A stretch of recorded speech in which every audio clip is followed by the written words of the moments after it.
Assalamualaikum warahmatullahi wabarakatuh. Hai everyone.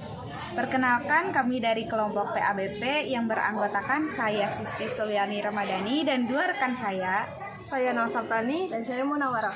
Di video kali ini kita akan memaparkan inti dari kitab-kitab Allah yang diturunkan kepada Nabi dan Rasul.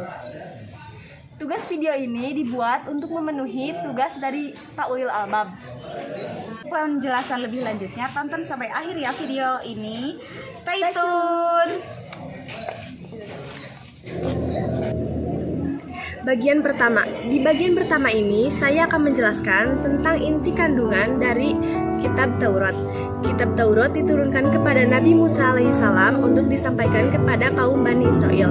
Sesuai dengan yang tertulis dalam Al-Quran surat As-Sajdah ayat 23. Kitab Taurat ditulis dengan bahasa Ibrani, yaitu bahasa kaum Bani Israel. Diturunkan secara 40 hari berturut-turut. Inti dari kitab Taurat ada 4. Yang pertama, ajaran tauhid, yaitu perintah untuk mengesahkan Allah. Yang kedua, nasihat-nasihat kebaikan.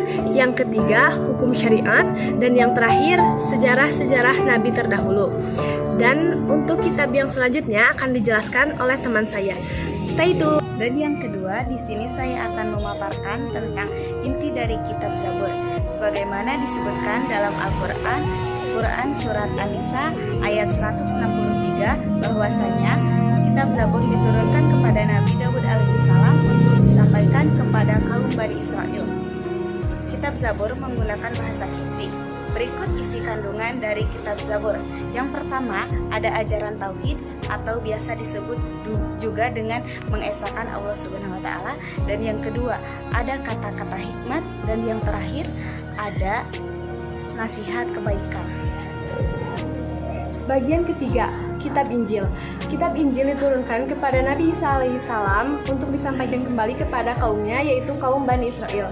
Hal itu sesuai dengan ayat yang tertulis dalam Al-Quran dalam surat Maryam ayat 30. Kitab Injil ditulis dengan bahasa Suryani. Inti kandungan dari kitab Injil. Yang pertama, ajaran tauhid, yaitu ajaran untuk perintah mengesahkan Allah.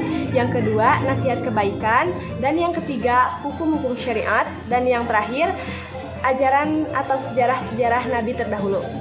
Dan bagian keempat, Al-Quran akan dijelaskan oleh teman saya. Dan yang keempat atau yang terakhir adalah Al-Quran. Al-Quran merupakan kitab yang diturunkan kepada Nabi Muhammad SAW sebagai nabi terakhir dan penyempurna kitab-kitab sebelumnya.